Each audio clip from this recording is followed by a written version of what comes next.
todas ustedes. Para el Seminario de la Modernidad, la Facultad de Ciencias y el Seminario de la Sociedad de Conocimiento y Diversidad Cultural, es un honor tener con nosotros al doctor Javier Echeverría, quien una vez más aceptó estar con nosotros y dar la conferencia que lleva por título Tecnociencias en el siglo XXI, las nanotecnologías y la convergencia nano-bio-info-cogno. Realmente estamos muy contentos de tenerte aquí, Javier, y les voy a dar nada más algunas informaciones antes de presentar al doctor Echeverría. Jóvenes, aquellos que soliciten constancia, favor de solicitarla al final del evento en la entrada. Les pido que realmente aquellos que la soliciten la recojan, porque hemos tenido otros eventos y no la recogen. Entonces, por favor, se registran al final. Y también tenemos las publicaciones del Seminario de la Modernidad afuera por si tienen interés. Por otra parte, anuncio simplemente las próximas actividades que van a ser el 9 de noviembre aquí en la Facultad de Ciencias sobre el tema del antropoceno y el cambio climático. Es una actividad del Seminario de la Modernidad. Y el 10 de noviembre nuestra segunda actividad va a ser en el CUEC y el título será El cine y el inconsciente climático. Entonces, bueno, una vez hechos estos anuncios, paso a presentar al doctor Echeverría, que seguramente muchos de ustedes conocen, pero que quiero hacerlo para aquellos que no. El doctor Javier Echeverría es licenciado en Filosofía y en Matemáticas por la Universidad Complutense de Madrid, es doctor en Filosofía por la misma universidad y doctor d'État en Lettres de Sciences Humaines por la Université Paris-1. Ha sido profesor en la Universidad Politécnica de Madrid, catedrático de Lógica y Filosofía de la Ciencia en la Universidad del País Vasco e investigador nivel A en el Instituto de Filosofía del Consejo Superior de Investigaciones Científicas. Ha realizado estancias de investigación prolongadas en París, Bruselas, Hannover, Urbana-Champaign y Renault. Tiene muchos premios también: el Anagrama de Ensayo en 95, el Euskadi en 97, el Premio Nacional de Ensayo en el 2000, el Premio de Investigación en Humanidades, Cultura y Arte en el 2016. Sus últimos libros publicados son Ciencia y Valores, 2002, La Revolución Tecnocientífica, 2003, Gobernar los Riesgos, 2005, Ciencia del Bien y del Mal, 2007, Epistemology and the Social, 2008, Knowledge Communities, 2011, Leibniz, 2011, La Luz de la Luciérnaga, 2012 y algunos otros más. Como ustedes saben, ha sido vicepresidente de la Sociedad Española de Historia de las Ciencias, presidente de la Sociedad de Lógica, Metodología y Filosofía de la Ciencia en España, vicepresidente de la Sociedad Española Leibniz y muchos otros cargos. Estamos muy orgullosos de tener al doctor Echeverría en la UNAM este día y le agradezco su presencia. Gracias. Bien, pues muchísimas gracias a la doctora Rosaura Ruiz por la invitación y a la doctora Raquel Sedú por esta presentación tan amable, tan cariñosa, y muchísimas gracias a ustedes por su presencia. Les anticipo que yo acabo de aterrizar esta misma madrugada y entonces espero no acusar el jet lag, porque para mí ahora pues son las 7:20 de la tarde en términos de ritmos corporales, ¿no? Pero como en cualquier caso el tema del que les voy a hablar es un tema que hemos investigado desde... Sí. Hemos investigado a fondo.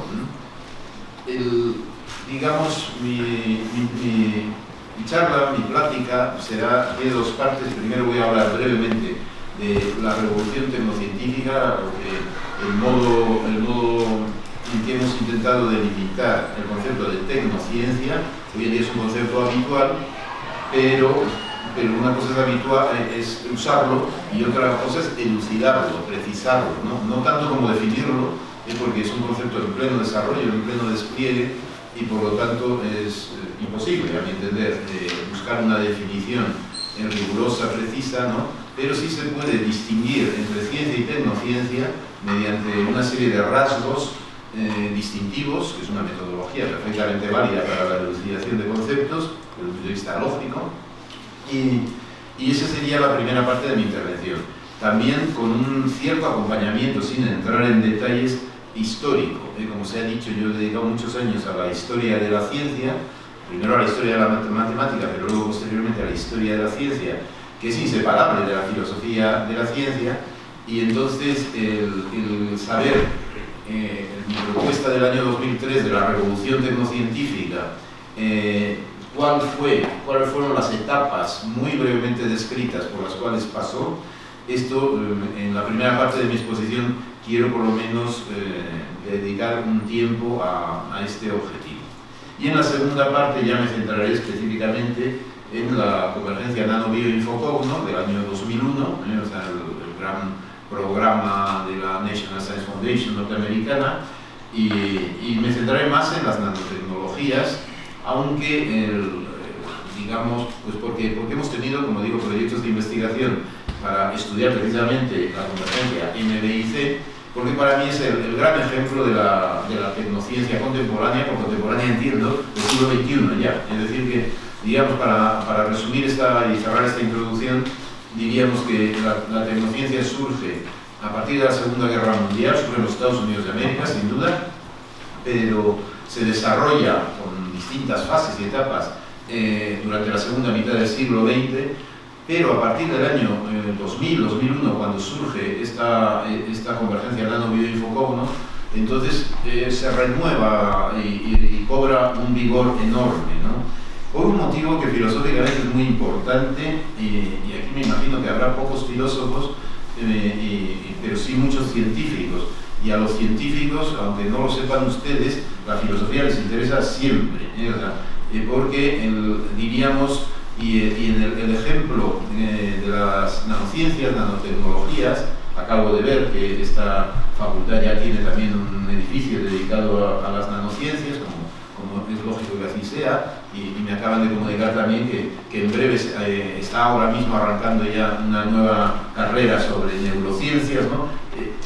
El futuro es muy amplio, las ciencias se desarrollan en múltiples direcciones, pero ciertamente tanto del NB-IC, el nano que es, y el cogno, que es el C, son dos de las líneas nuevas del siglo XXI con un desarrollo impresionante. He puesto que en cambio las biotecnologías, pues esto ya, el proyecto Genoma, las ciencias biomédicas, están perfectamente desarrolladas, encauzadas y en plena evolución en el siglo XXI, pero son de finales del siglo XX, y las tecnologías de la información y la comunicación, pues no digamos, digamos, su importancia es tan grande que incluso pues, se habla de una revolución específica, la revolución digital, se le suele llamar con frecuencia, o informacional también, pero es cierto que esto ha sucedido, o sea que las tecnologías de la información y la comunicación han cambiado el mundo, han cambiado también nuestra vida cotidiana, pero, que por cierto no he apagado yo el celular, entonces no espero ninguna llamada, pero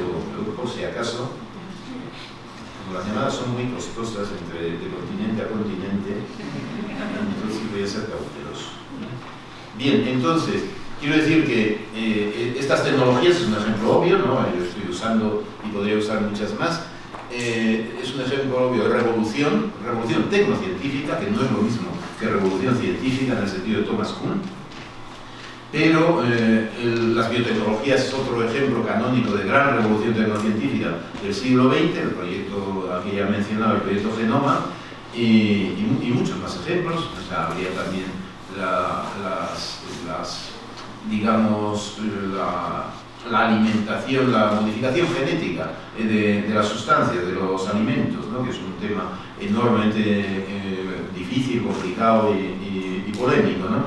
Pero para informarles a ustedes, que lo sabrán perfectamente, pero para subrayar la importancia que tienen de las 4 letras N, B y C, biotecnología es indudable, tecnologías de la información y de la computación, indudable la gran revolución que ha generado, pues las nanotecnologías son una revolución, a mi entender, todavía mayor, todavía más importante, con mayores consecuencias a lo largo del siglo XXI que las dos anteriores, que es mucho decir lo que estoy diciendo, y las ciencias cognitivas, digamos las neurociencias, digamos, esto si se logra efectivamente que este programa tenga éxito, el programa BRAIN, en cuanto el presidente Obama llegó a la presidencia de los Estados Unidos de América, inmediatamente puso en marcha el programa BRAIN en el año 2009, es un programa que sigue, continúa, y la Unión Europea, a rebufo, como casi siempre, de los Estados Unidos de América, el año 2010 puso en marcha su programa Human Brain. Y quiero decir con ello que son dos líneas potentísimas en donde no me cabe la menor duda de que la UNAM ya destaca en primer lugar, pero destacará como en todas las líneas que ha desarrollado, en particular en esta Facultad de Ciencias, puesto que las dos líneas estas son, sobre todo las nanotecnologías, son iniciativa directa de la doctora Rosa Urarriz, el ponerlas en marcha.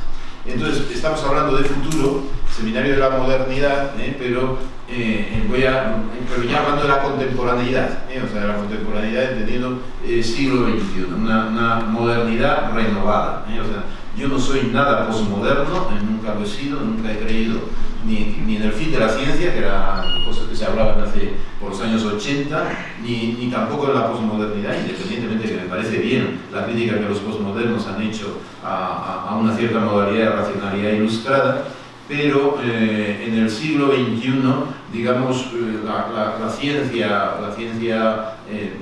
moderna y el pensamiento moderno en general, el pensamiento ilustrado, se ha renovado por completo, está plenamente vigente. Se le podría llamar neomoderna, en fin, como lo quieran llamar ustedes, ¿no? Pero la contemporaneidad, por lo tanto, tiene estos desafíos de los que acabo de hacer alguna vez. Pues dentro ya en el tema, no voy a comentar esto porque me llevaría mucho tiempo, es una cuestión muy filosófica, ya que en nuestra lengua tenemos la distinción entre técnica y tecnología, mantengámosla.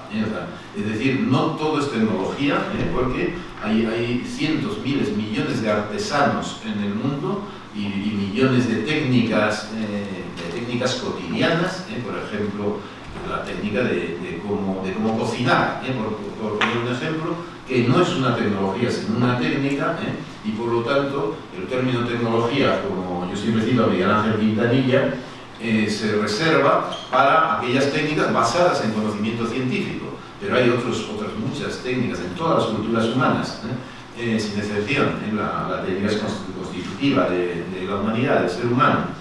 Entonces, que no están basadas en conocimiento científico, sino en conocimiento experiencial, en conocimiento tradicional, en conocimiento cultural, vinculado a una determinada cultura, y por lo tanto las técnicas siguen existiendo, son muy importantes, no todo es tecnología. Bien, pues ahora las ciencias surgen en Grecia históricamente, pero sobre todo con la revolución científica en Europa, pues con Galileo, Descartes, Newton, Leibniz, en fin, muchos otros más, surgen en el siglo XVI y XVII. Esto es una novedad, una forma de conocimiento particularmente relevante y que ha tenido unas consecuencias enormes, ¿no? Sobre todo en aquellos países que han cultivado, y México ha sido uno de ellos, las ciencias, pues efectivamente el avance en múltiples, en medicina, en química, en biología, en física, en múltiples disciplinas ha sido enorme en los 3 o 4 últimos siglos.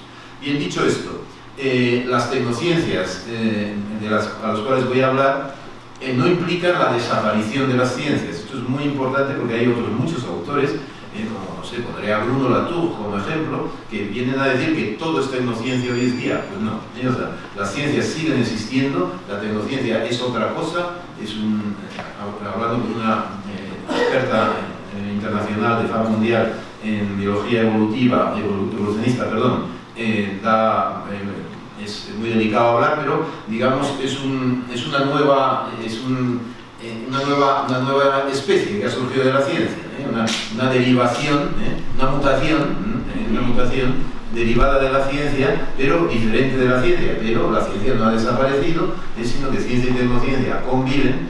Y dicho esto, la tecnociencia está teniendo un crecimiento realmente esplendoroso, y es el tema de nuestro tiempo, uno de los temas de nuestro tiempo, por decirlo en términos de Ortega y Gasset. Bien, entonces, en cualquier caso, cito a Quintanilla: en la literatura especializada se tiende a reservar el término técnica para las técnicas artesanales precientíficas y el de tecnología para las técnicas industriales vinculadas al conocimiento científico. Vale. Entonces, las tecnologías, por lo tanto, están vinculadas e incluso basadas en conocimiento científico. La tecnociencia a la cual voy a aludir es aquella modalidad de ciencia que no puede ser llevada a cabo sin tecnologías. O sea, en donde ya la tecnología es condición necesaria, no suficiente, pero necesaria, no solo de la investigación científica, sino también de la difusión científica, de la divulgación científica, de la docencia científica y también de la evaluación de la ciencia. Bien. Y esto es un poco la propuesta de la tecnociencia. Es decir, que en la segunda mitad del siglo XX se ha producido una hibridación o simbiosis entre ciencia y tecnología, a la cual conviene llamar tecnociencias por muchos motivos. Y esto tiene un origen, surge en física, desde luego. La tecnofísica, yo distingo entre física y tecnofísica, y distingo entre matemáticas y tecnomatemáticas. Es decir, que la distinción entre ciencia y tecnociencia la aplico a todas y a cada una de las disciplinas científicas. No voy a hablar de este tema, pero distingo entre ciencias sociales y tecnociencias sociales, incluso ya entre humanidades y tecnohumanidades, o entre artes y tecnoartes. Pero no voy a hablar de estas cuestiones, pero sí es cierto que el arte digital, el arte online, hoy en día no puede ser llevado a cabo. Los artistas no se pueden expresar sin la mediación tecnológica, pues eso es tecnoarte. Eso no impide que los pintores sigan pintando sobre lienzos y los escultores haciendo esculturas, pues como acabo de ver ahora mismo, sobre material, sobre materia, sea la que sea, ¿no? O sea, con lo cual quiero decir que hay que distinguir entre ciencia y tecnociencia, y claro, ocupándonos de cuestiones filosóficas, también los historiadores tienen un debate y una tarea larga a distinguir. O sea, supuesta la hipótesis de que ha habido esta revolución tecnocientífica en el bosquejo que voy a dar a continuación, hay que hacer el estudio de cuándo la tecnociencia llega a México, por ejemplo, en qué momento.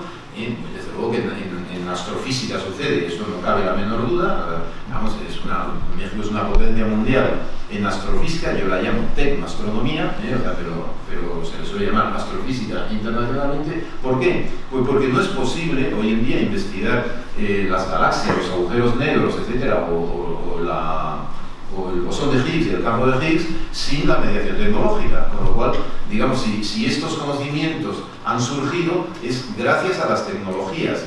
Son conocimientos científicos, pero con una mediación tecnológica y por lo tanto tecnocientíficos. Bien.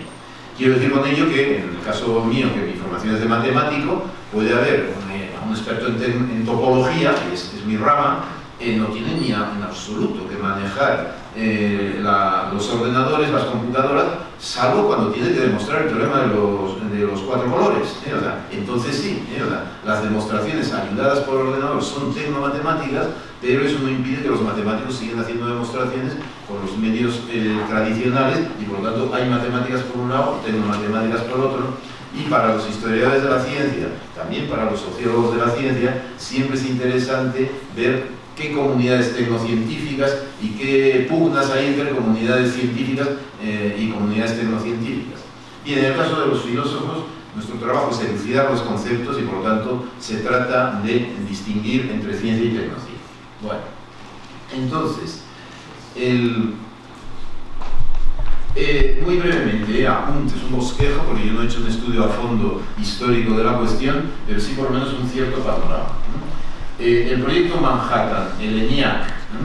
El ENIAC es la primera computadora, por Neumann, ¿no? La figura por Neumann. El proyecto proyecto militar el secreto, bien entendido como el ENIAC, y los Radiation Laboratories exactamente igual. Es decir, que en la Segunda Guerra Mundial estos tres grandes proyectos, los Radiation Laboratories, son los que posibilitaron los radares para submarinos, para aviones.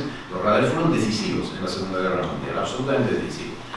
Las bombas de Hiroshima y Nagasaki se echaron al final de la guerra, pero si los Estados Unidos de América ganaron la Segunda Guerra Mundial, frente a una potencia enorme como era la Alemania nazi, Japón y Italia, que no era tan potencia, pero en cualquier caso, digamos, las fuerzas del eje tenían también mucho conocimiento científico. Esa base de impulsar la tecnociencia como uno de los factores, no el único, ¿no? Decisivos en el resultado de la Segunda Guerra Mundial.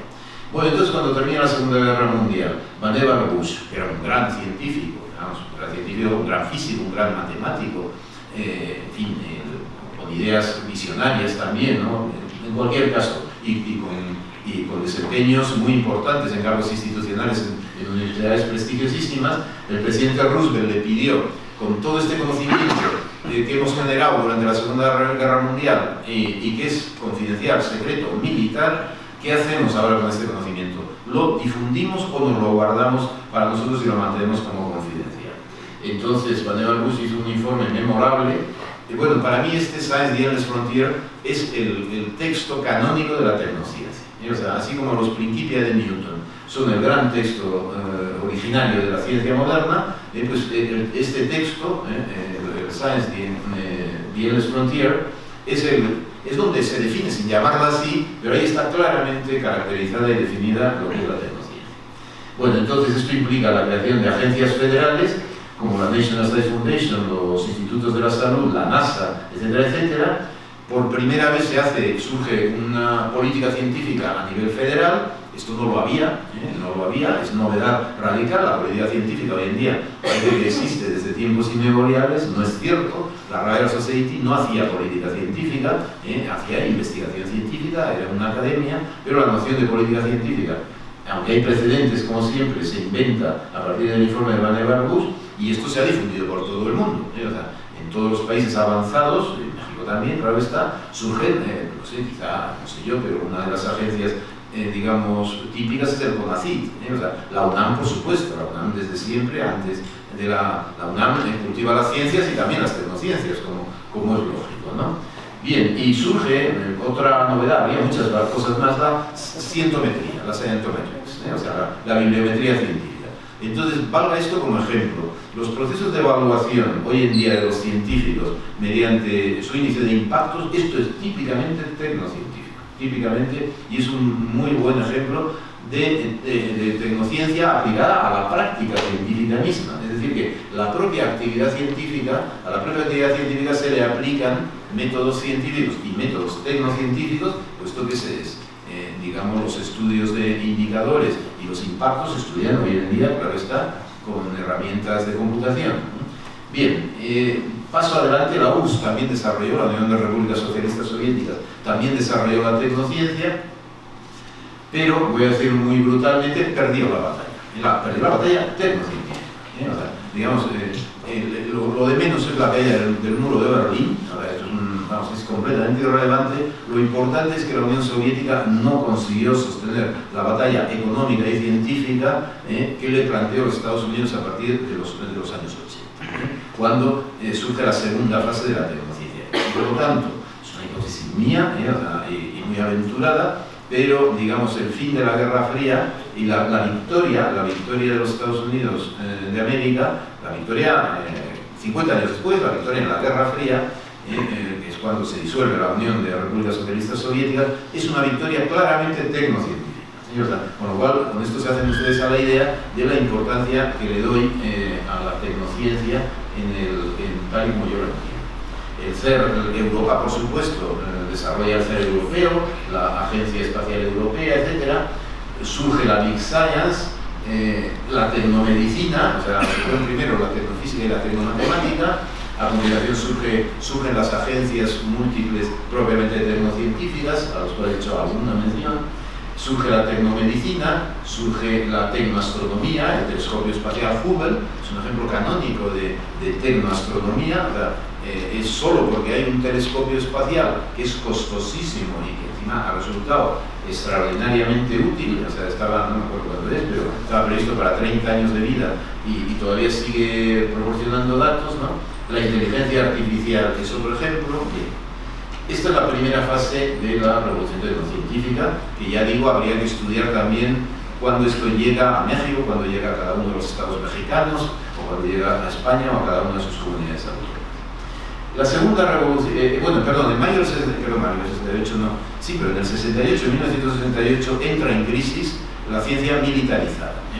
No he insistido mucho en esto, pero por supuesto la revolución tecnocientífica surge claramente impulsada por instituciones militares en los Estados Unidos de América y también en la Unión de Repúblicas Socialistas Soviéticas. Por lo tanto, esto hay que tenerlo clarísimo. O sea, es decir, que aquí no estamos hablando de ciencia para el bien de la humanidad, sino la ciencia útil militarmente y además estratégicamente relevante. O sea, bien, no voy a demorarme mucho en estos casos, pero esto lo digo también de las nanotecnologías. Las nanotecnologías, quien son las grandes instituciones militares estadounidenses, quienes promueven en 1999 la Iniciativa Nacional para la Nanotecnología. Es decir, que el lobby militar, tecnocientífico militar, presiona muy fuertemente para que haya un gran programa de impulso de las nanotecnologías y lo consigue. Consiguen el apoyo de la Cámara de Representantes y también el apoyo de la Casa Blanca.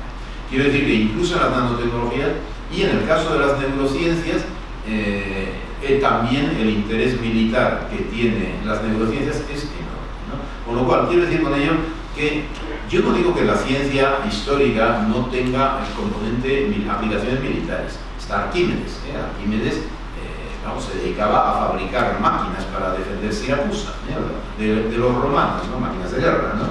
Y otros muchos más, pero aún así, digamos, el impulso de la investigación científica con origen militar es una pequeña diferencia. Bueno, entonces, segundo, surgen grandes equipamientos científicos, enormes equipamientos científicos. El CERN europeo es uno de ellos, pero el Hubble es otro, y en general todos los grandes proyectos tecnocientíficos hoy en día son costosísimos, no solo en recursos humanos, sino sobre todo en grandes equipamientos científicos. A esto se le llama industrias de la ciencia técnicamente. Quiero decir con ello que los mismos equipamientos científicos son ya un sector industrial por sí mismo, ¿no? O sea que son fábricas de conocimiento. Y esto no voy a insistir tampoco en ello, pero sí quiero mencionar, ¿no? Bien, la gran novedad, y lo hace la administración Reagan, después de la crisis de California, la revolución de los estudiantes californianos contra la ciencia militarizada en el 68 y durante esta época, y contra la guerra del Vietnam, por supuesto. Entonces, digamos, muchos centros de investigación salen de las universidades, de los militares, quiero decir.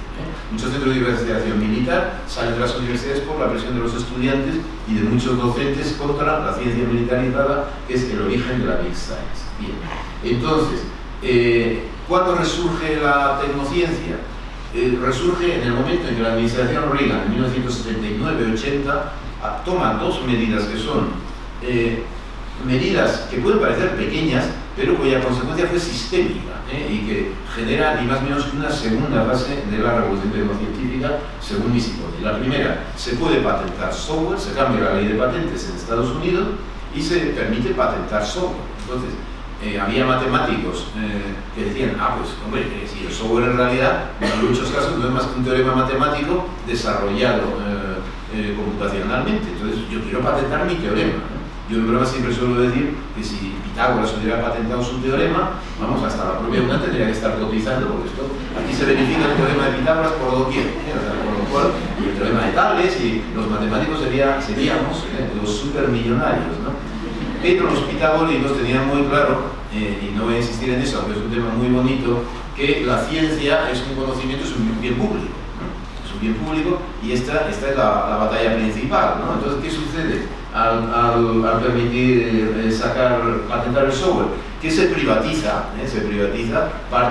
buena parte del conocimiento científico. Y exactamente igual con la secuenciación del ADN. O sea, se permite patentar esto y exactamente igual con las, digamos, en los organismos genéticamente modificados. Esto es un escándalo lo que ha sucedido. Ahora Monsanto ya lo ha comprado, no sé qué otra empresa, ¿no? Pero vamos, Monsanto es un agente tecnocientífico canónico. Y es distinto. Eso no quiere decir que para Monsanto no trabajen científicos, pero esto es la agencia tecnocientífica. ¿No? La agencia tecnocientífica o la empresa tecnocientífica no es lo mismo que el laboratorio científico. O sea, entonces, patentar genes y patentar software produce sistémicamente la segunda fase de la revolución tecnocientífica, donde se produce una novedad enorme en toda la historia de la ciencia, y es que a la vista, en cuanto salen estas dos leyes de la administración Reagan, los grandes fondos de inversión, entre ellos Merrill Lynch y los grandes fondos de inversión estadounidenses, llaman a los inversores a invertir en ciencia y tecnología. Esto no tenía precedentes en toda la historia de la ciencia. Esto de que la gente, las personas ricas, inviertan en ciencia, esto no es lo mismo que el mecenazgo, o sea, inviertan en ciencia, ¿por qué? Porque para ganar dinero, no para generar conocimiento. Entonces este es el momento clave, desde mi punto de vista, en el cual ya la revolución tecnocientífica se ha consolidado. En el momento en el cual tradicionalmente han sido los mecenas, los estados, los gobiernos, las administraciones, quienes han financiado la investigación científica, también la Iglesia, por supuesto, algunas, no todas las órdenes de la Iglesia, pero algunas sí. Entonces, en el momento en que llega el capital en el sentido genérico del término, y se interesa por la ciencia y la tecnología como negocio, como inversión, entonces ya ha surgido la tecnociencia. Este es el momento clave, y sucede en el año 80-81 con la legislación Reagan, y en el 87-89 ya esto se consolida en el momento en que la inversión privada en I+D pasa a ser mayor que la inversión pública, y esto sucede en los Estados Unidos de América, creo que en el año 87, no recuerdo, estoy hablando de memoria, ¿no? En este momento en Estados Unidos de América se ha producido ya la revolución tecnocientífica en el sentido fuerte del término. ¿Por qué? Porque la ciencia se ha convertido en un negocio. Entonces, y esto es la tecnociencia, la ciencia, el conocimiento científico. Insisto que la ciencia sigue habiendo científicos que consideran la ciencia como un bien común, pero otros no. Otros lo consideran, tienen una expectativa de negocio, de beneficio económico, y sus inversores también, los inversores en cualquier caso, ¿no? Y ahí surge una tensión entre ciencia y tecnociencia que todavía existe y de la cual igual luego podremos hablar algo al respecto. Bien, dejo esta cuestión. Y entonces claro, pero esto hay que decirlo también, y entonces las empresas tecnocientíficas comienzan a cotizar en bolsa. Esto tampoco tenía precedentes en la historia de la ciencia.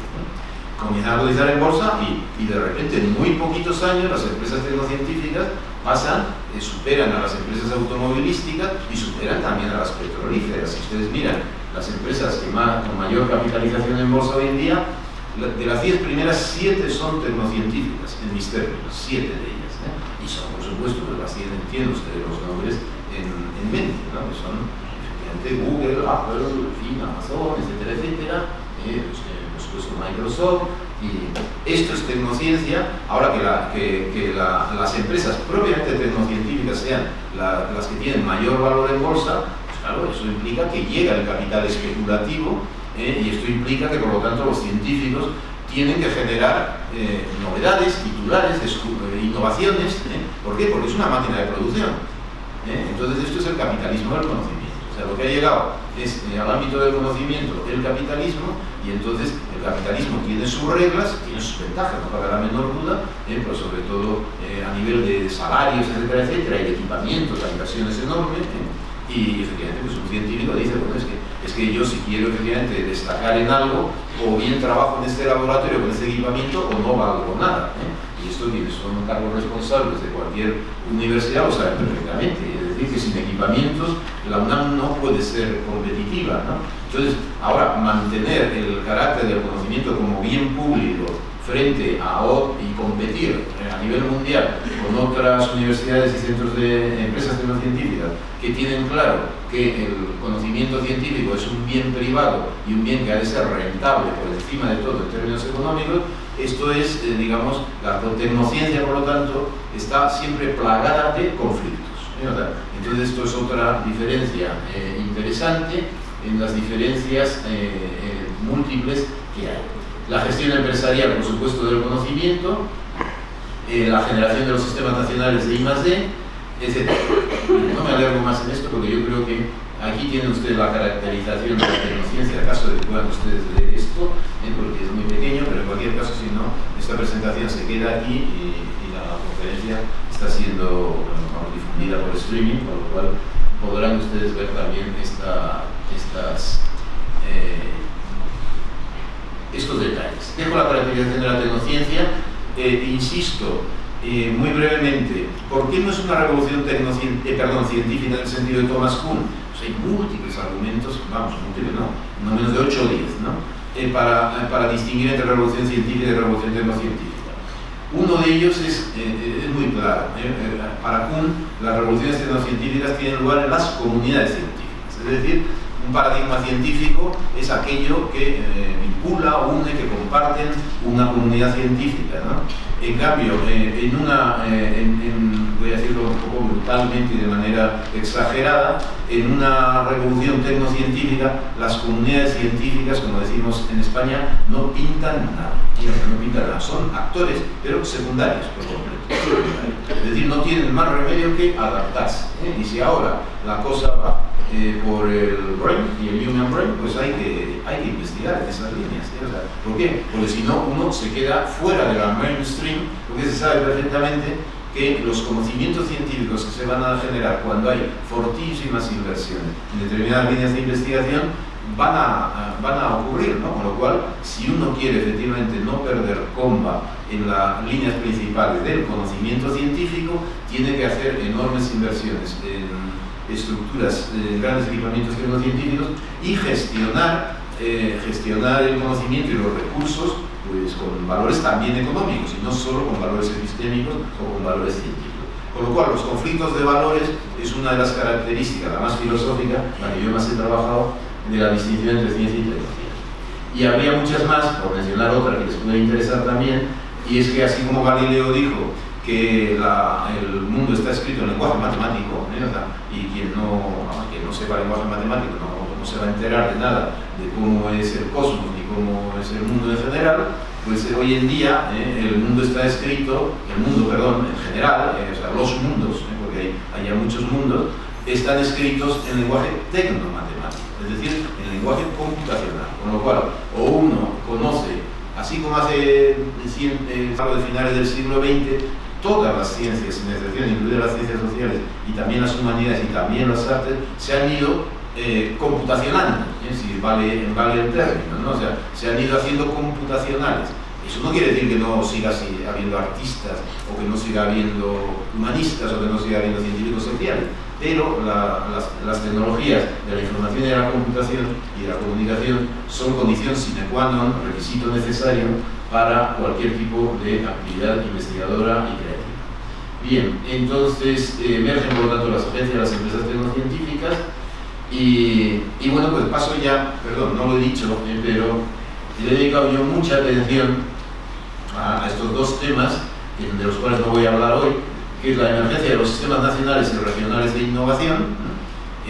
La cuestión de la innovación pasa a ser el valor prioritario, y lo voy a decir también muy sintéticamente, el conocimiento científico sigue teniendo un valor, y el artístico también, y el conocimiento musical también, pero vale más desde la perspectiva tecnocientífica, vale más desde la perspectiva de los inversores, vale más aquel conocimiento que genera desarrollos tecnológicos, y todavía vale mucho más aquel conocimiento científico, artístico, musical que genera innovaciones. Entonces, y este es nuestro mundo, me refiero a nuestro mundo, el mundo en los sistemas del capitalismo avanzado, los países del capitalismo avanzado. Eso no quiere decir que no haya otros varios mundos, o sea, en donde se siguen cultivando los conocimientos, se siguen practicando las artesanías, incluido México e incluido España, o sea, es decir, en España no se han olvidado las técnicas, no se han olvidado las artes, no se ha olvidado la ciencia, pero la mainstream, la nueva fuerza,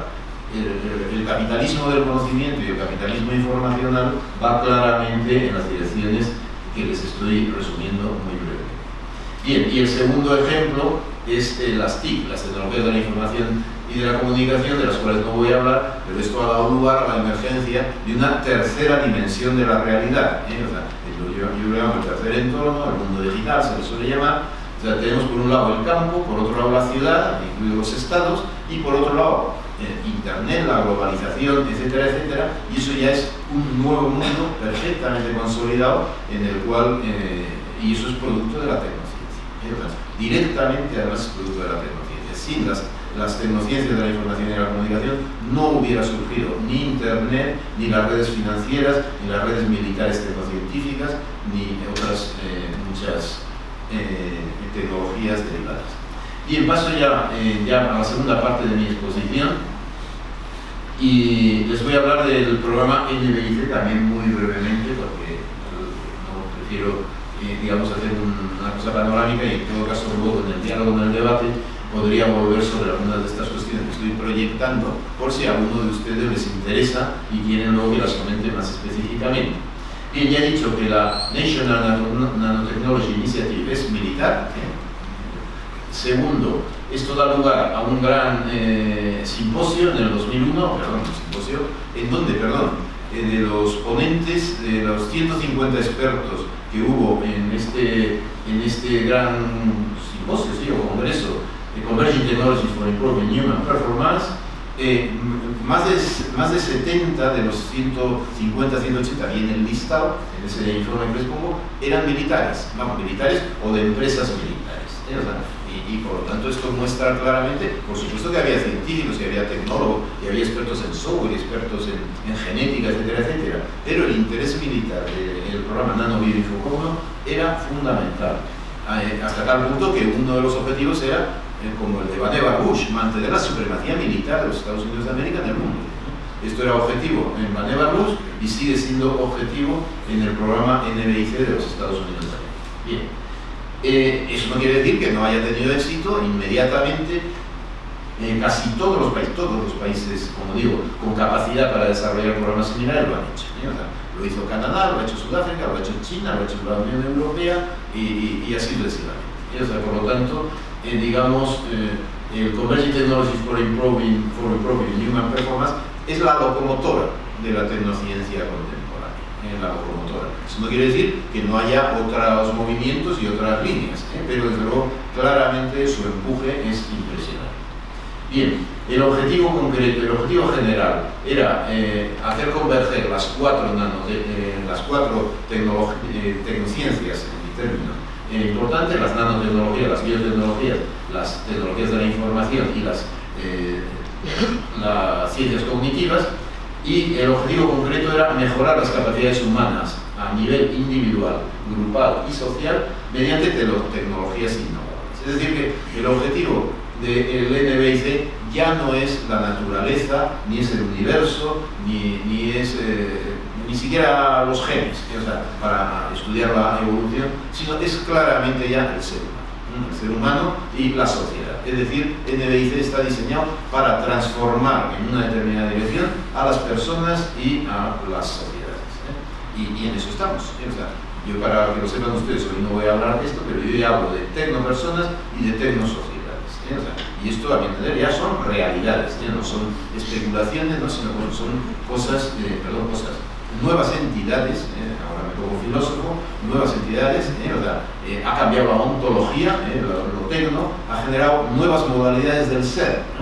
Si quieren ustedes tecnoseres, tecnoobjetos, desde luego, tecnoobjetos, o sea, piensen ustedes en los DOIs, Digital Object Identifiers, los objetos digitales, es una nueva modalidad de objeto que no ha existido hasta principios del siglo XXI o finales del siglo XX, ¿no?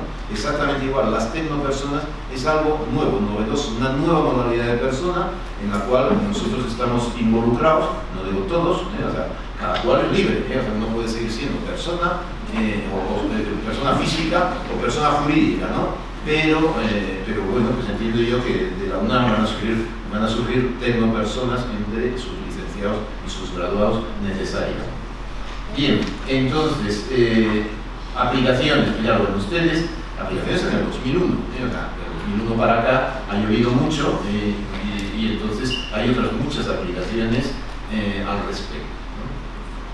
Mencionaré únicamente un programa, no está ahí ninguna aplicación militar, casi sí, bueno, aparece defensa y seguridad, pero muy genéricamente. Uno de los objetivos era construir el soldado del futuro. El soldado del futuro era uno de los múltiples objetivos del programa NBIC. El soldado del futuro ya no es el soldadito de infantería que va con la bayoneta y que va con ¿cómo se llama? El 30-30, ¿no? Lo llaman ustedes, o el Mauser en España, ¿no? Estos son armas industriales, las armas han cambiado radicalmente, o sea, por efecto, efectivamente, del programa NanoBioInfocom, ¿no? Y hoy en día hay infoarmas, armas informacionales y también neuroarmas, esto está a llegar las neuroarmas, es decir, modos de intervención directamente en el cerebro humano. Esto se le llamaba en el 2001 el Human Genome Project, el nombre ya lo dice todo. El proyecto Genoma había tenido un enorme éxito y había transformado la secuenciación del ADN y los propios organismos había, bueno, pues se trata de los cerebros humanos también modificados tecnológicamente, cerebros tecnológicamente modificados, cerebros, sistemas nerviosos, sistemas perceptivos, etc. Este era el objetivo y lo sigue siendo, porque son programas que están en desarrollo. Bien. Eso sí, se estudiaba también la National Science Foundation, es una institución enormemente sofisticada y de alta calidad, con muy grandes expertos, y se estudió también inmediatamente, incluso antes, el impacto social que esto iba a tener, y el debate social que un programa de esta envergadura iba a generar. Bueno, la definición de tecnociencia, de nanociencia, perdón, nanociencia y nanotecnología, hay una distinción entre nanociencia y nanotecnología. Las nanociencias son, digamos, la investigación básica de los nanocosmos, del mundo a escala nanométrica, 10 elevado a menos 12, y las nanotecnologías, en cambio, son aquellas tecnologías que permiten observar esos nanocosmos o intervenir en ellos, modificarlos. Básicamente, habrá nuevas, ¿no? Pero el microscopio de fuerzas atómicas y el microscopio de espectro de barrido y otros muchos que han surgido ulteriormente. Bien, se trata, por lo tanto, de transformar los nanocosmos. El término nanocosmos es una propuesta específica mía, más filosófica, ya se empieza a usar, me refiero a los propios científicos lo empiezan, y además es que es lógico que lo llamen, no es lo mismo un microcosmos que un nanocosmos. Un microcosmos es a 10 elevado a menos 9, que es a donde llegan los microscopios, digamos, clásicos, ¿no? Pero gracias a las tecnologías se ha conseguido ver la materia inorgánica y la orgánica también a escala nanométrica, y entonces incluso operar en ella, o sea, introducir pequeñas modificaciones en la órbita de un electrón y generar, digamos, una sustancia nanotecnológicamente modificada, y la patentar corriendo, claro está. Entonces, y por eso la gente invierte, ¿no? Porque claro, en el momento, y esto como bien saben ustedes, pues seguro que todos los que usen artículos deportivos, a los que tengan ustedes una gran conciencia al respecto, casi todos están usando ustedes ya nanomateriales, en sus propias zapatillas deportivas, en cosmética, o sea, los nanomateriales están difundidos en el mercado por doquier. Ya hoy en día el grafeno es el gran invento, o sea, se piensa que es el futuro incluso para la computación, o sea, ni más ni menos que sustituir a los chips, de silicio, ¿no? De silicio, eso es. No es broma, claro, si de repente el grafeno sustituye a todos los chips, claro, quien tenga la patente del grafeno, o de tal grafeno o de tal otro, se va a hacer supermillonario con certeza, ¿no? Y va a adquirir un poder considerable. Bien. Bueno, pues esto es un poco la perspectiva. Es claro, a mi entender, que esto es una modalidad de tecnociencia, lo cual no implica que el conocimiento científico que hay que generar para estudiar, no sé, digamos, la superficie de los átomos o la superficie de los electrones, Nosotros en la Universidad del País Vasco tenemos un centro pionero que se llama NanoUne, generado por Pedro Miguel Echenique, que la doctora Rosaura Ruiz conoce muy bien, y que bueno, donde ya se fabrica grafeno, o sea, ya hay empresas que fabrican grafeno. No digo que seamos ni mucho menos una potencia a nivel europeo, pero bueno, ya digamos una mediana empresa como mínimo, que depende de la Universidad del País Vasco, por supuesto, ¿no? Quiero decir que para eso se requiere un centro de investigación estrictamente teórico, el International Physics Center, que solo hace investigación básica, y que solo se trata, digamos, con premios Nobel, solo genera candidatos y solo publica papers, pero sin ese conocimiento de la investigación básica no sería posible tener al lado el NanoUne, que es el que genera los desarrollos tecnológicos.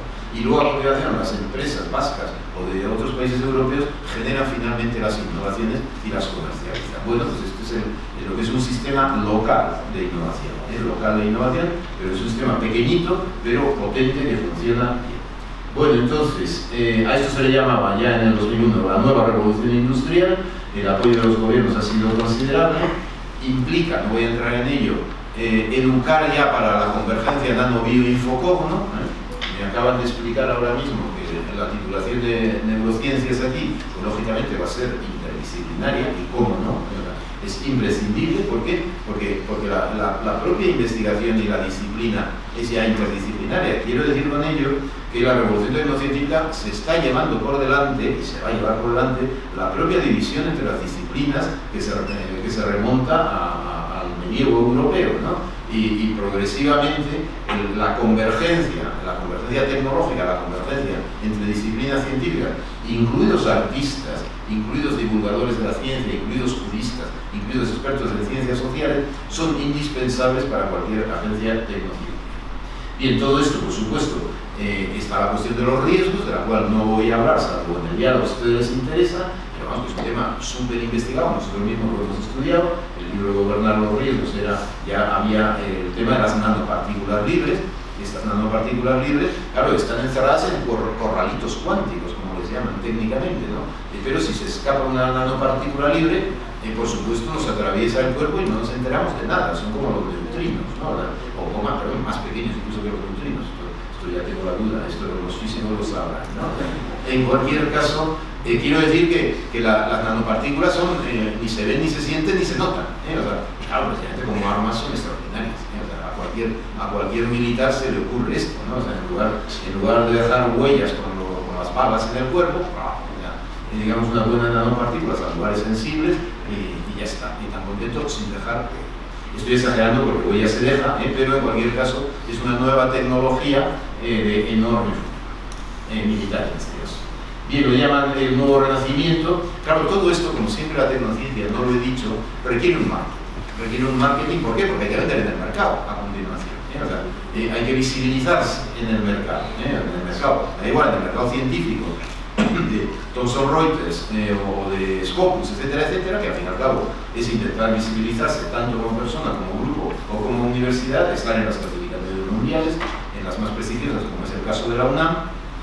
Esto es necesario. O sea, alguien sería un mal rector o rectora si no hiciera estas estrategias. Pero eso no obsta para intentar compensar con otros valores como efectivamente la condición de bien público, de bien común del conocimiento científico, ¿no? Quiero decir con ello que la tecnociencia es muy difícil de gestionar y bueno, pero los más entusiastas hablan de un nuevo renacimiento, como en términos altamente elogiosos y diríamos redentores incluso, ¿no? Es decir, que esto va a solucionar los problemas de la humanidad. Pues sí, aún no lo solucionará, pero que va a generar otros muchos problemas tan grandes o mayores que los anteriores, eso no cabe la menor duda, y por eso hay que investigar los riesgos de la tecnología. Por un motivo muy sencillo también, epistémicamente hablando, y es que la investigación de los riesgos también genera conocimiento.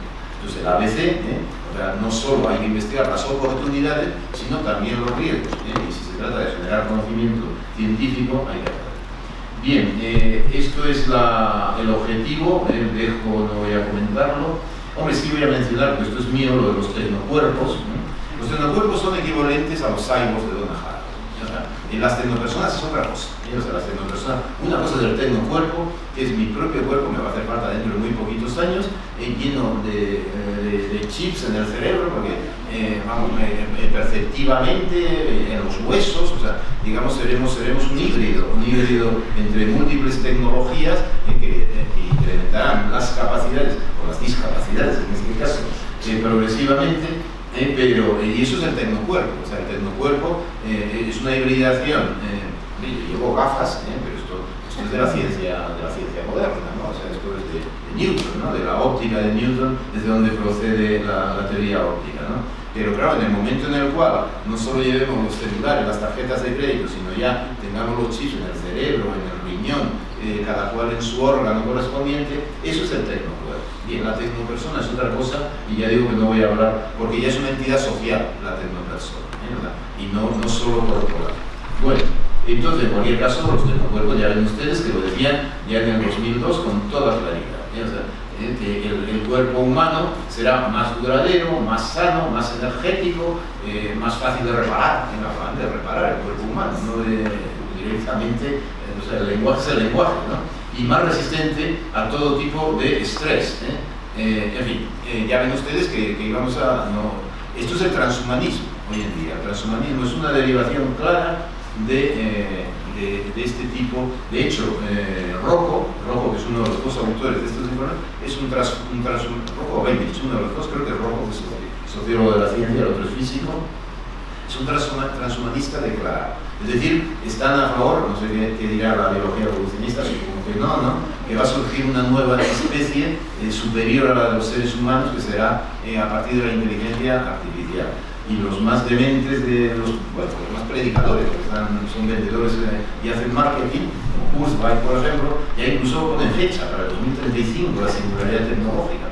Y lo hacen muy bien, son grandes vendedores de su producto, ¿no?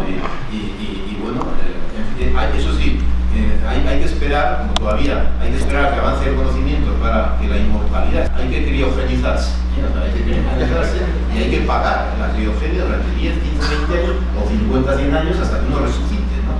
Esto es como la resurrección de los cuerpos, y yo casi prefiero la resurrección de los cuerpos de los cristianos antiguos que este tipo de tecno-resurrección. Bien, dijo esto para que vean ustedes, digamos, las connotaciones que todo esto tiene. Las prioridades eran estas. Bueno, el communicator está claramente enunciado. Pues aquí se acabó la miseria, ¿no? La Torre de Babel desapareció, y la condena bíblica a la Torre de Babel es que el communicator iba a permitir que nos entendiéramos, que yo pudiera dar esta conferencia al mismo ritmo y con la misma fluidez que estoy haciendo en inglés o en chino. Claro, esto bueno, quien se lo crea, allá él. Pero en cualquier caso, que ya se ha avanzado muchísimo en las tecnolenguas, esto es un término que yo utilizo ya desde hace 10, 15 años, es cierto que se ha avanzado mucho en las tecnolenguas, pero las lenguas siguen existiendo. Y las diferencias entre las lenguas, pues no, eso no quiere decir que no haya que promover el reconocimiento automático de voz. También en náhuatl, o sea, también en las lenguas minorizadas, nosotros con respecto al euskera lo hemos hecho y va muy bien. O sea, en la lengua vasca está reconocida por la Unión Europea como de aquellas lenguas minorizadas, con la lengua catalana la líder a nivel europeo en tecnologización de la lengua, o sea, el desarrollo de tecnologías aplicables a la lengua, y esto es muy importante hacer. Ahora, de ahí a romper las barreras debidas a las lenguas, esto no. Barreras entre las lenguas va a seguir habiendo, se pueden menguar las barreras, facilitar la comunicación, eso sí. Bien, dejo los últimos temas y ya termino en 5 minutos. ¿Esto es una utopía o es una distopía? Pues esto ya, ustedes mismos, ustedes que ya son todos mayores de edad, pero piensen en sus hijos, y no tienen hijos, en sus futuros hijos, a ver si les van a implantar chips desde su nacimiento, para que salgan ya, con el don de lenguas, con el Espíritu Santo, por lo tanto,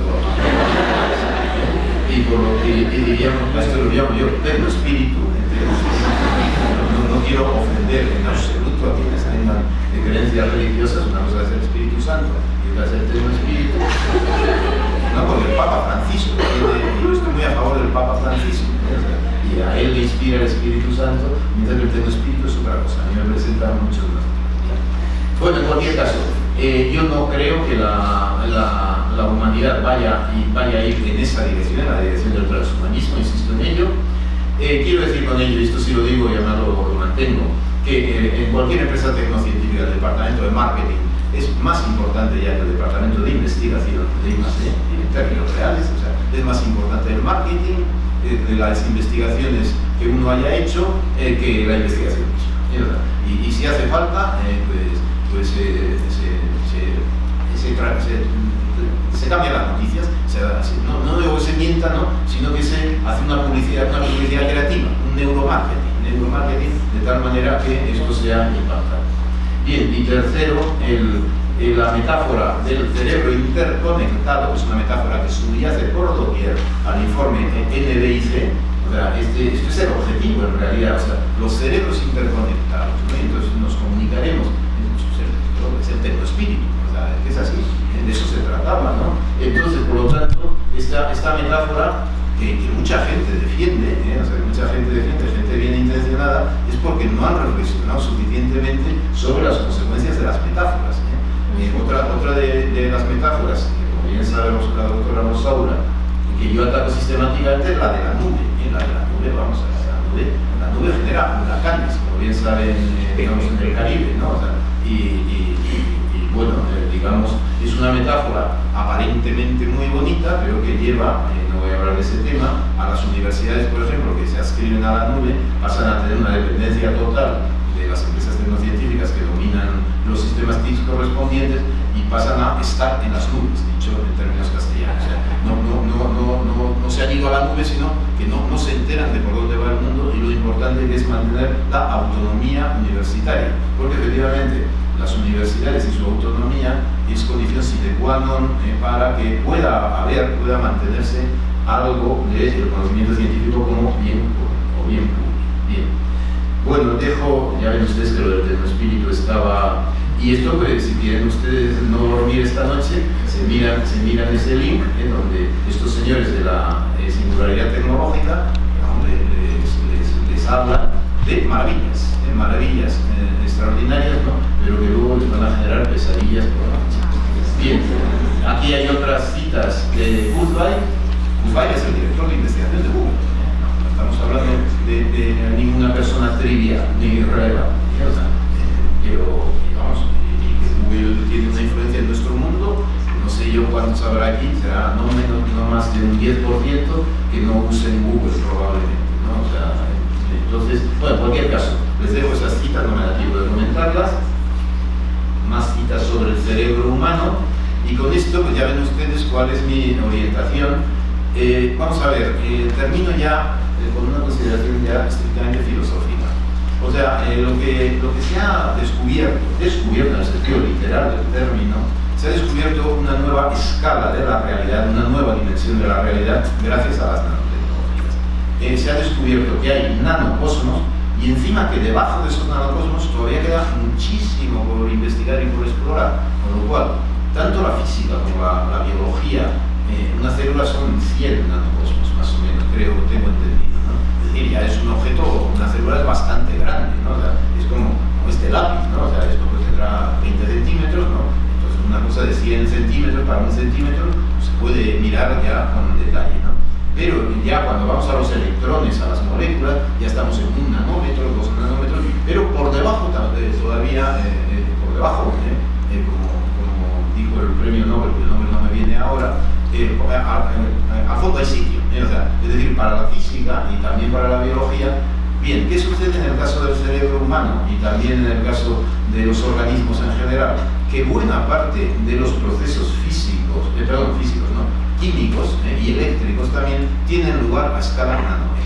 Esta es la clave. Entonces yo cuando me enteré de esto, dije, bueno, esto tiene una importancia filosófica monumental. ¿Por qué? Porque, digamos, se ha descubierto un nuevo sustrato, una nueva substancia, o sea, dicho en términos aristotélicos, ¿no?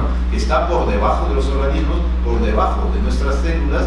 ¿Y por qué? Pues porque las dendrinas se comunican entre sí a escala nanométrica, están las dendrinas, pero para investigar de verdad cómo funciona el cerebro habrá que ir a las nanoneurociencias. Mi hija está estudiando neurociencias en Londres, todavía el término nanoneurociencias no es de recibo, ya en 5 o 10 años, en la medida en que se pueda, claro está, introducir artefactos nanotecnológicos en el cerebro humano, pero en el cerebro humano no, se está empezando con una ameba que no tiene el cerebro a la vista, pues, aquí y no sufre, pues entonces investigamos en la ameba, o investigamos en la rata, o investigamos en la drosófila, la mosca drosófila que ha sido muy investigada, ¿no? Entonces, esto es el futuro, y piensen ustedes que el bosón de Higgs, el dato probablemente no es exacto lo que les voy a decir, pero su magnitud es 10 elevado a menos 18, y su duración, que a mí esto me impactó todavía mucho más, es 10 elevado a menos 21 segundos. Es decir, que y el bosón de Higgs es una partícula fundamental, o sea, no, he hablado del espacio fundamentalmente, ¿no? Pero si piensan ustedes en el nanotiempo, es decir, la importancia que tiene lo efímero frente a lo duradero, o sea, entonces claro, esto bueno, supone el vuelco total para la filosofía aristotélica. Lo importante es la sustancia, lo que permanece, lo permanente e incluso lo eterno, ¿no? Pues ahora no, ahora el bosón de Higgs, que es un gran descubrimiento sin duda, es enormemente relevante. ¿Por qué? Porque es que no solo no lo puede ver ni ojo humano ni nada, sino que hay que construir un inmenso artefacto para conseguir atisbar el bosón de Higgs y partículas, digamos, de su tamaño y de su escasísima duración, ¿no? Bien, entonces, esto para cualquier persona, no para un filósofo, esto yo creo que a cualquier ser humano le interesa saber que cualquier proceso orgánico que estamos teniendo en nuestro cuerpo, incluidos los procesos neuronales, funcionan a escala nanométrica y no nos habíamos enterado hasta ahora, pues esto yo creo que, les animo, a pesar de todas las críticas que he hecho yo a las nanotecnologías y también a las neurociencias, les animo a interesarse por estas cuestiones, porque además si nos interesa gente que defienda valores como el conocimiento científico es un bien público, pues efectivamente los grandes negociantes de las nanoneuronas y de las lo que sea, pues se harán con el negocio y nos acabarán dominando, y efectivamente yo prefiero tener, desde luego prefiero no ser inmortal, claramente, que ser inmortal tal y como estos señores conciben la inmortalidad. Muchísimas gracias.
Sería totalmente equivocado.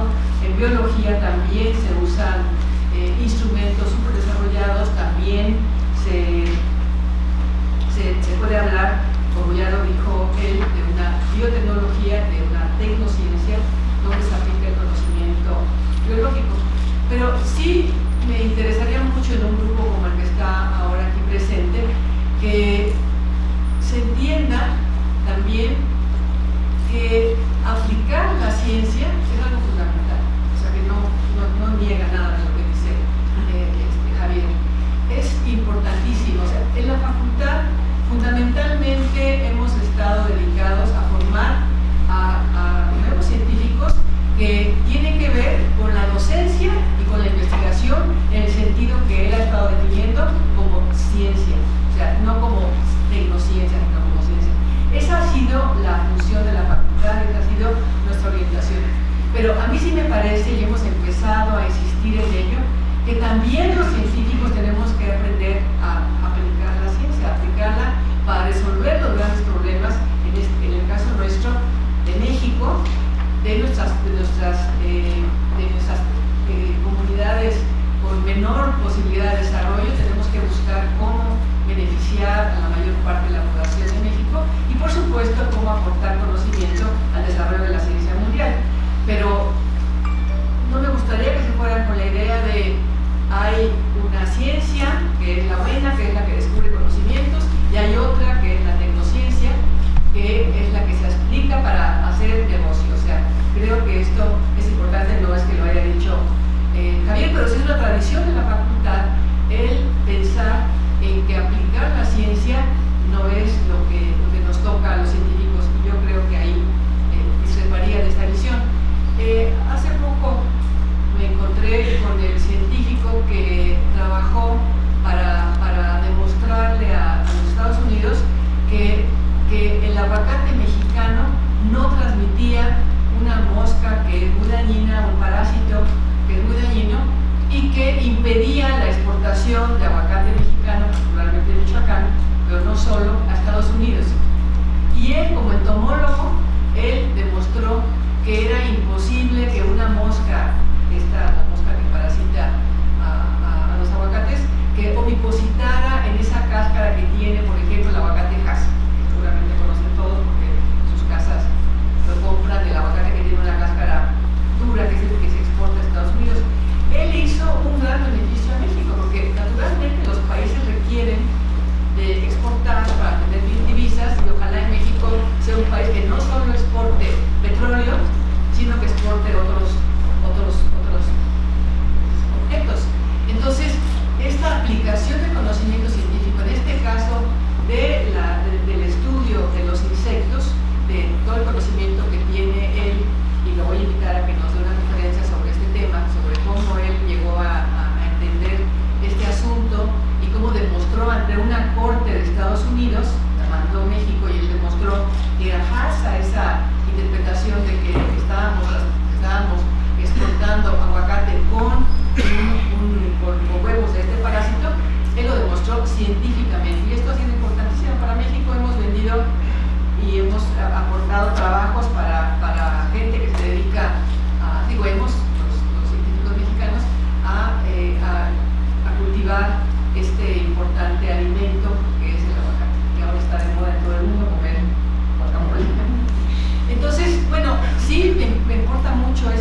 también es la aplicación de la tecnología al estudio de la naturaleza, que se puede considerar como tecnociencias, como esta que mencionaba, el CNRS de Europa, en la que se está conociendo cómo, inclusive se está tratando de explicar cómo fue el famoso Big Bang, cómo se origina el universo, y sin una gran tecnología no sería posible tratar de reproducir el Big Bang.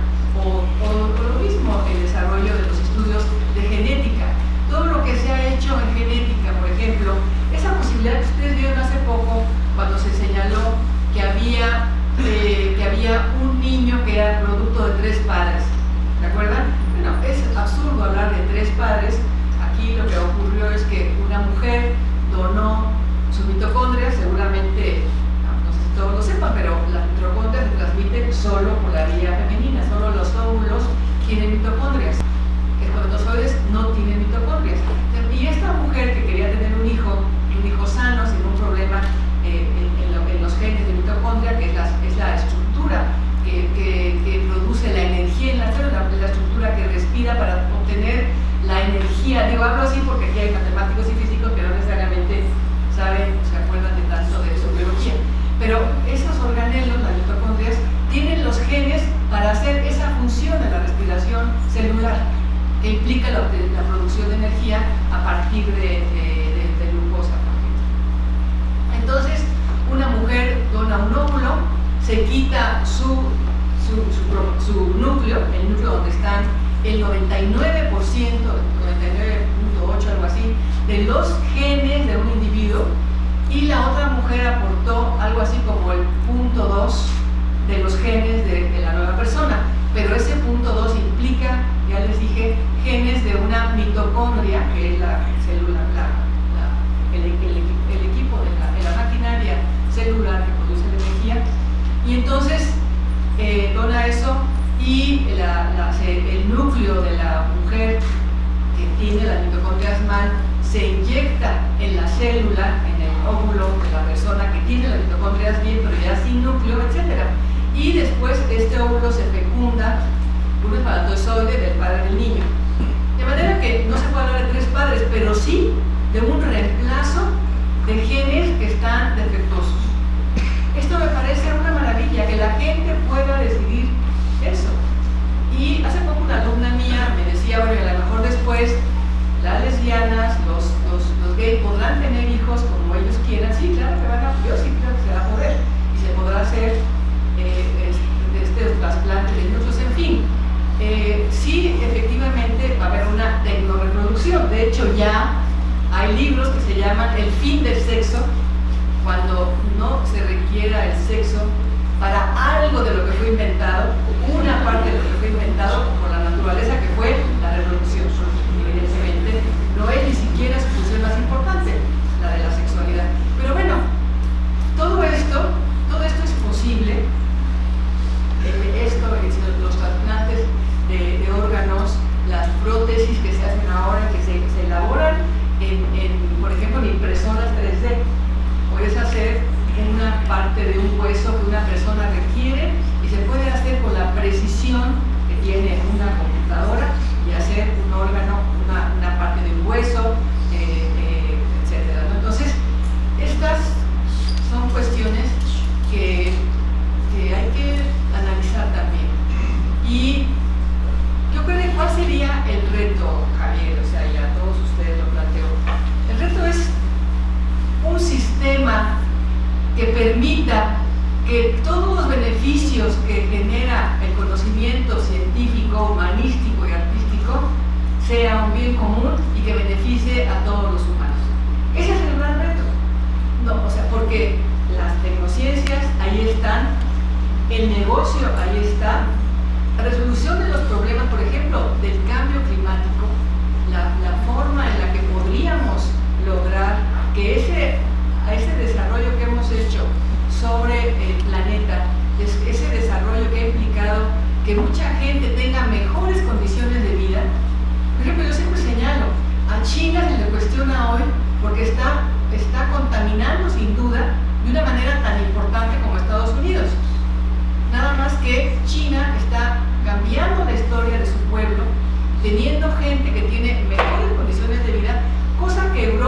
Estados Unidos lo hicieron hace tiempo y contaminaron muchísimo. Entonces ahora se tiene que decir, China, ya no te desarrolles, deja a la gente en la pobreza absoluta, sin ningún beneficio de los que la ciencia del mundo ha desarrollado, porque estás contaminando. Por supuesto, comprenderán, no estoy de acuerdo con que se contamine, no estoy de acuerdo, ojalá se descubran realmente, se apliquen sobre todo cuestiones que tengan que ver con dejar de utilizar los hidrocarburos para dejar de contaminar. Se puede hacer, hay formas de dejar renovables, pero como ustedes saben, esto no se desarrolla mal, no tiene que ver con el negocio, que son los motores de hidrocarburos.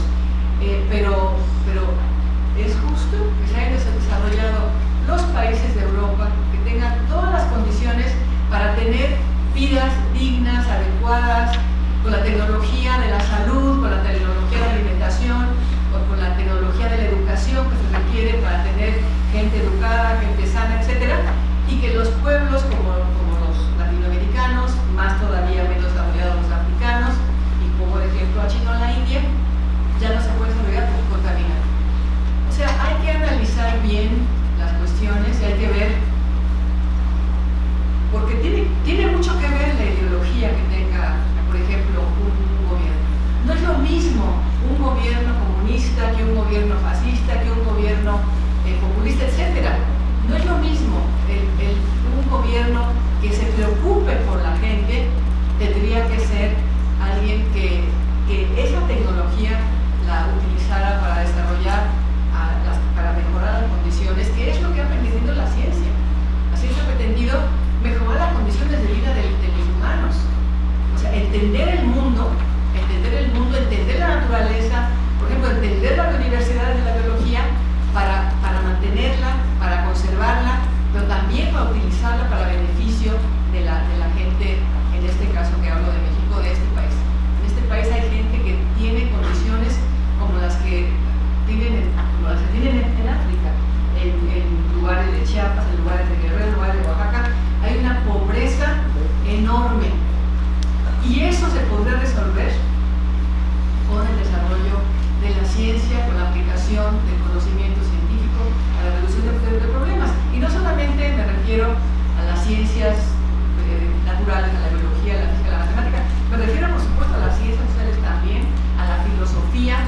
En fin, yo creo que es importante entender que la aplicación de la ciencia no es mala o buena en sí misma, depende para qué se quiera aplicar, depende de qué problemas se quieran resolver, y eso depende de la ideología, eso depende de lo que la gente, por ejemplo en el caso de los gobiernos, tengan como ideología. Su ideología es beneficiar a un sector de la población, es beneficiar a los que se han beneficiado siempre del conocimiento científico, de tecnología, beneficiar a los más ricos, pues es un tipo de política.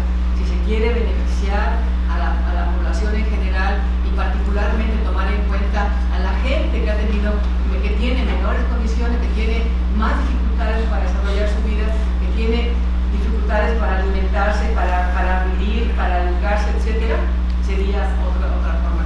Pero creo que la ciencia ahí está, y el cómo se utilice tiene que ver con los principios de cada quien. Y por eso hay que pensar qué queremos en México. O sea, porque por otro lado, México ni siquiera es un país que haya dedicado un interés importante a la ciencia. Eso también hay que reconocerlo. Ha cambiado el caso de España por la incorporación a la Comunidad Económica Europea, pero el caso de España era igual hace poco tiempo, era un país igual que México, sin desarrollo científico, sin qué esperanza de tecnociencias, qué esperanza de ciencia aplicada al desarrollo de los pueblos, en fin, ciencia para el pueblo, para que se desarrolle mejores condiciones para la gente. Y Latinoamérica en general, África, no tenemos esas posibilidades. En nuestros países no hay una inversión suficiente en ciencia. Y tiene que haberla, porque si no hay ciencia en el siglo del conocimiento, en el siglo XXI,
importante que en la facultad ustedes también se preocupen por el cómo se aplica el conocimiento científico.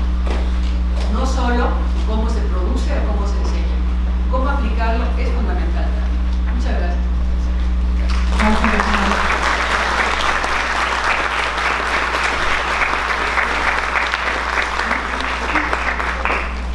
Sí, bueno, agradezco mucho el panorama de la evolución de la tecnociencia de mediados del siglo pasado al día de hoy, en que, como dice Javier Echeverría, hemos llegado al capitalismo del conocimiento.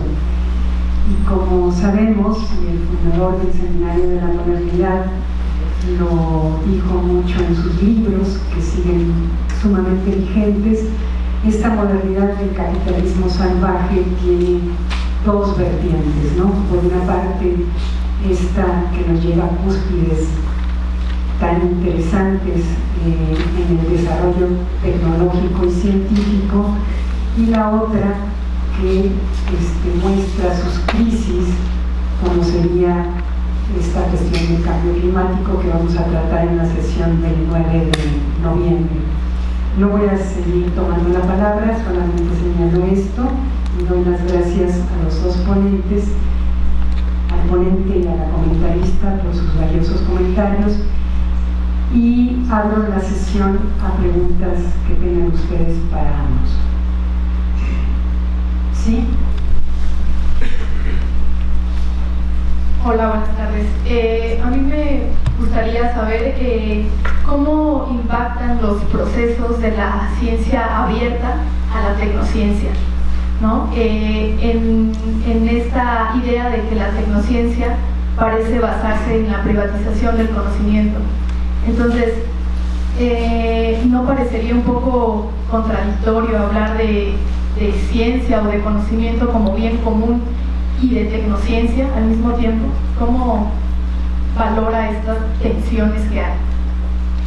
Yo propongo que demos paso a 3 o 4 preguntas, y si pueden dar su nombre y la carrera a la que pertenecen, les agradecería. Me tengo que retirar, pero quisiera antes darle una constancia de su brillante conferencia al doctor Echeverría.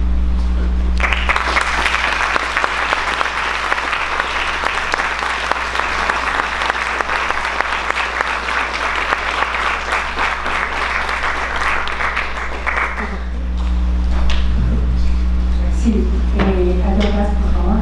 No.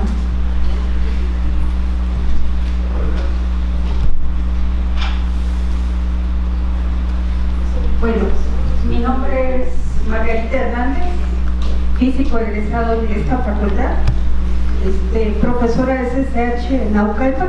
Para mí me parece una conferencia bastante importante.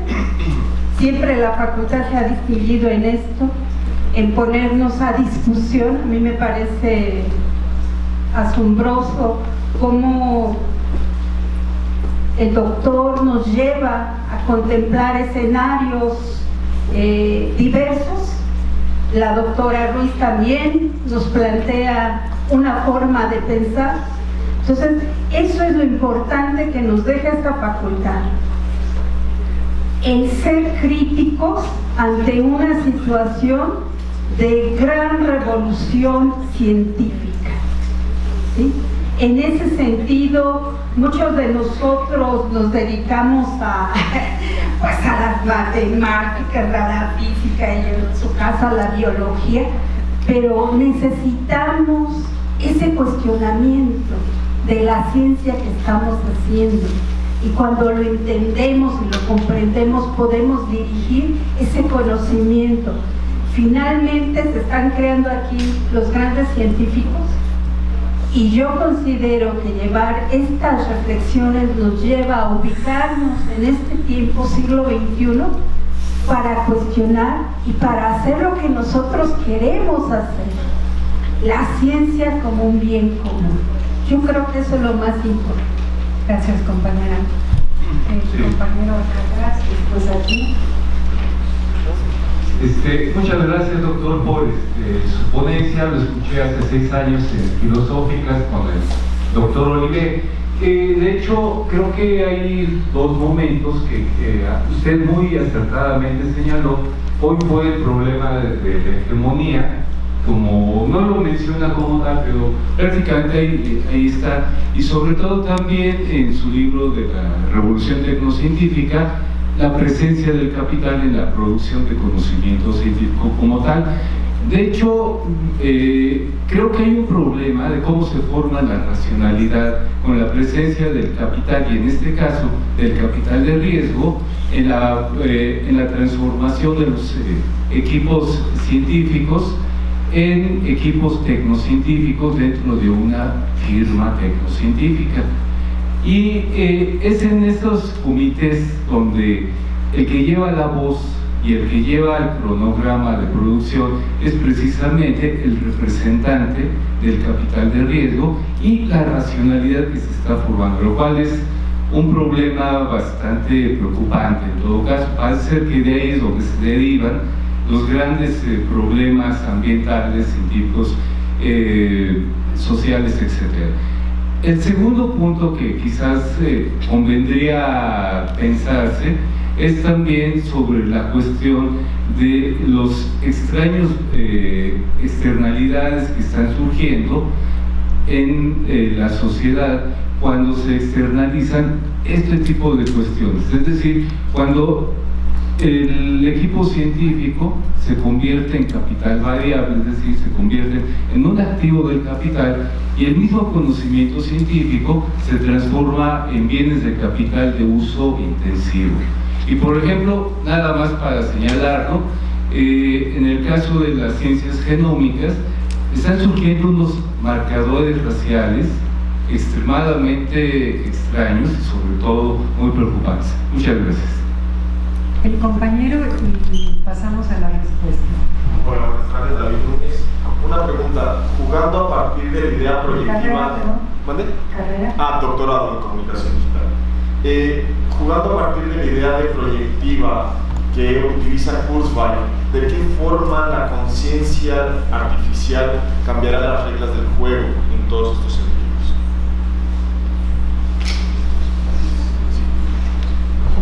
Bien, voy a ir por orden, trataré de ser breve. Respecto a la ciencia abierta, vamos a ver, yo he insistido mucho en las empresas tecnocientíficas orientadas a la maximización de beneficios, ¿no? Al lucro y a la maximización de beneficios.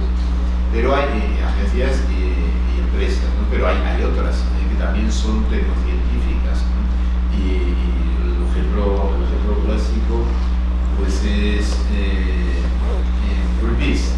Greenpeace es una agencia tecnocientífica también, ¿no? O sea, lo que pasa es que sus acciones, que también incluyen un marketing de altísima calidad, digamos, tanto comunicadores de los riesgos y de los desastres naturales, la verdad es que los de Greenpeace siempre han sido enormemente creativos, han sido artistas en el sentido crítico del término, ¿no? Con una base de conocimiento científico muy grande, y efectivamente, como decía la doctora Rosaura Ruiz, aplicaban su conocimiento a combatir determinados males, y con esto ya voy a subrayo el término males, porque voy a volver sobre ello.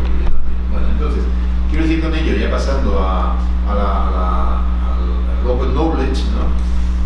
Creative Commons, por ejemplo, es una agencia tecnocientífica también, o sea, por supuesto, o en general todo el movimiento del free software, ¿no? O sea, open source, o sea, es decir que lo que son agentes tecnocientíficos, diríamos minoritarios comparativamente hablando con esas grandes empresas tecnocientíficas de las que he hablado, pero que son tecnocientíficos basados en conocimiento científico y hacen investigación aplicada sin duda, y también generan innovaciones, pero en base a otros valores, y entonces por lo tanto yo la perspectiva, hecha la descripción y la contraposición entre ciencia y tecnociencia, en la cual yo siempre cargo las tintas, es cierto que cargo las tintas, digamos, para subrayar la relevancia de lo que ha sucedido, porque a mi entender es muy importante lo que ha sucedido en las décadas finales del siglo XX y sigue sucediendo en el siglo XXI. Pero eso no excluye, por lo tanto, que no haya agentes o agencias tecnocientíficas que hacen tecnociencia en base a otros valores, en en base a valores ecológicos o medioambientales, en base a valores sociales, en base a valores humanos. Y voy a volver luego sobre eso. Por lo tanto, con eso creo haber respondido. Entonces, todo el movimiento de ciencia abierta, yo siempre lo llamaría tecnociencia abierta. Punto. Tecnociencia abierta, y ábrase el software, o sea, open source. Es decir, declárense cuáles son los programas de software, pues como los matemáticos publican su conocimiento, que no es menos relevante. O sea, así como, vamos a ver, el sistema criptográfico RSA, de Xavier Adleman, proviene directamente de la teoría de números, que es la ciencia pura por antonomasia, ¿no? Entonces, digamos, el que los matemáticos hagan demostraciones sobre factorización, sobre primalidad, que se sigan investigando los primos de Mersenne, etcétera, etcétera, ¿no?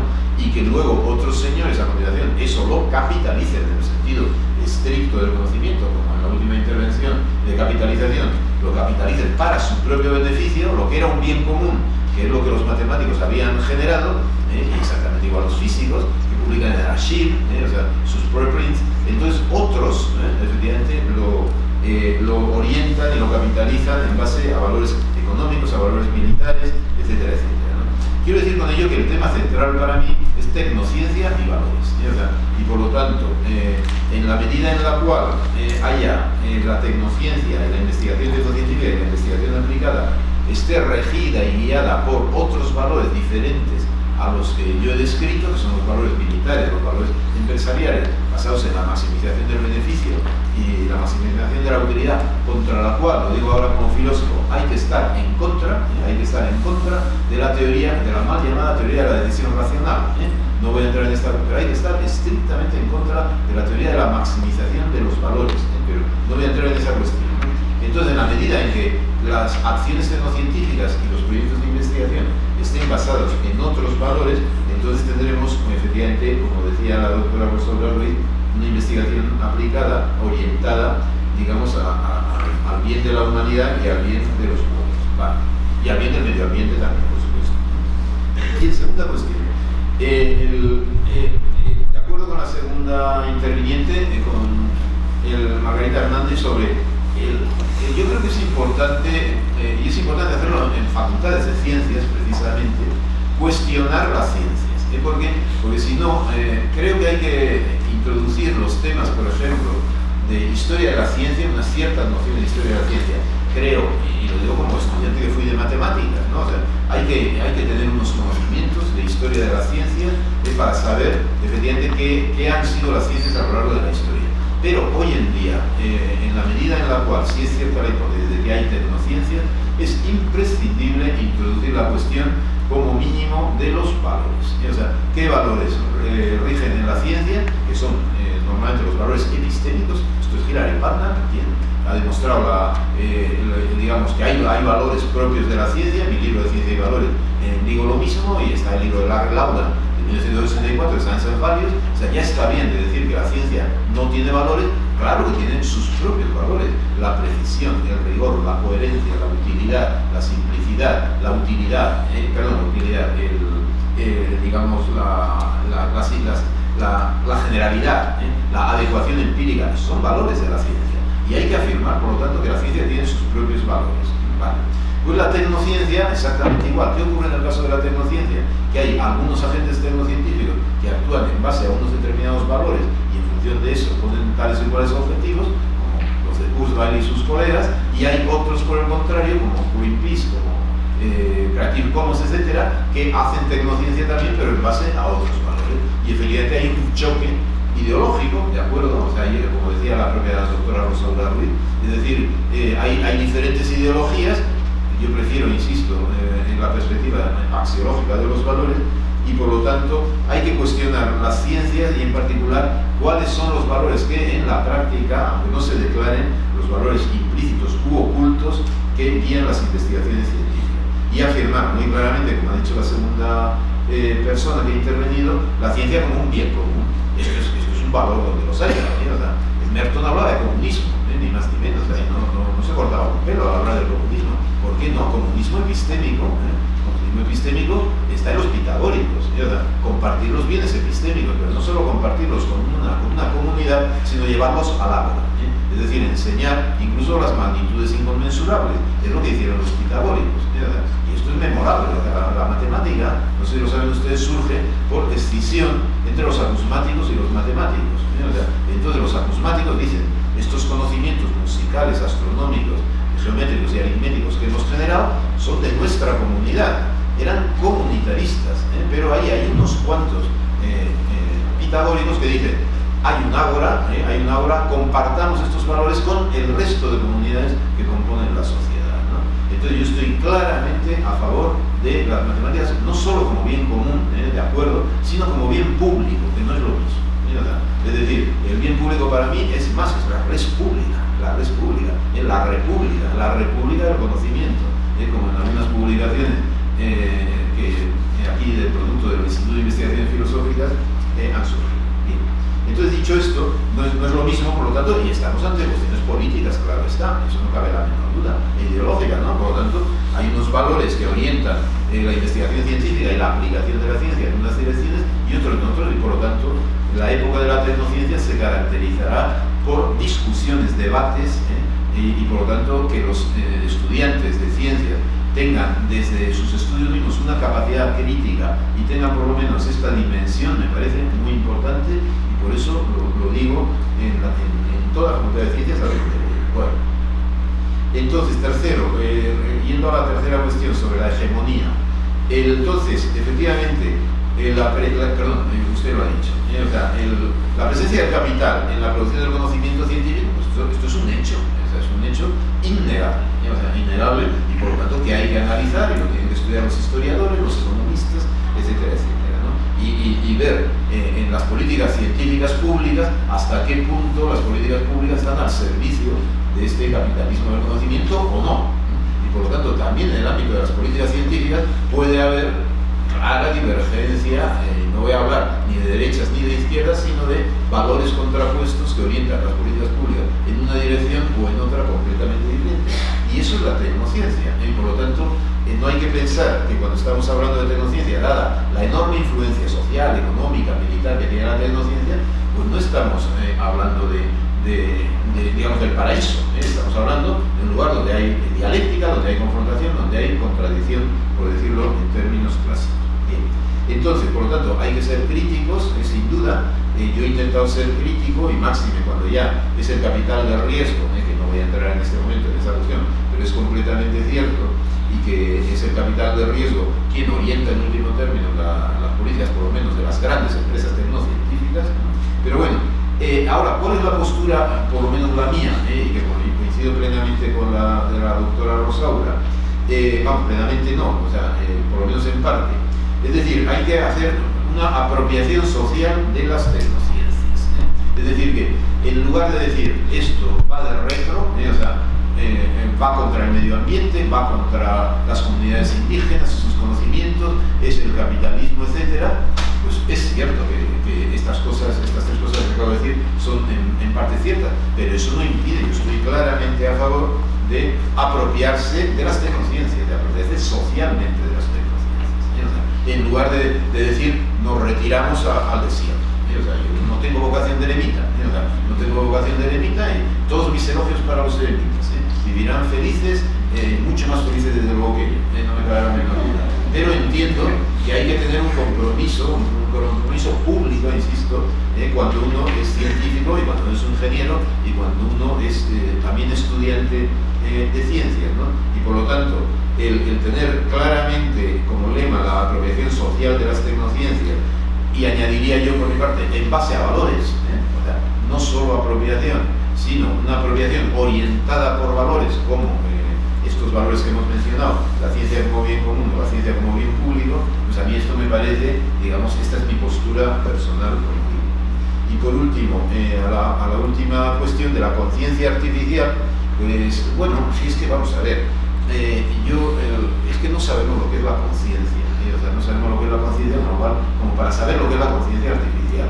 Yo en esto afirmo radicalmente que debajo de la conciencia hay lo que irán llamar ustedes un inconsciente, un subconsciente. Yo no soy consciente de la flora intestinal que tengo y que me mantiene la vida.